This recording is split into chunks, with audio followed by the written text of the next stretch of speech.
ইবলিস চায়নি মানুষ কোনোদিন মূল্যবান কিছু হিসেবে স্বীকৃতি পাক।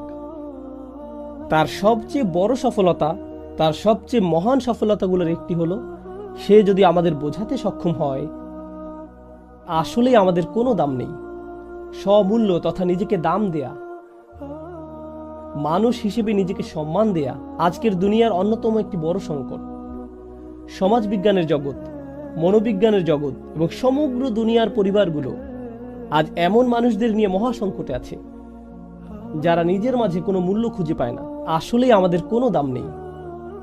আগে আমার একটা চাকরি ছিল, এখন আমি অবসরে, কেউ আমার অভিমতের কোনো মূল্য দেয় না, আমার কোনো দাম নেই, আমি সারাদিন বাসায় বসে থাকি, আমার ছেলে চাকরি করে, আমার মেয়ে কলেজে পড়ে, আমি পুরোই মূল্যহীন, আমি এখন সবার বোঝা।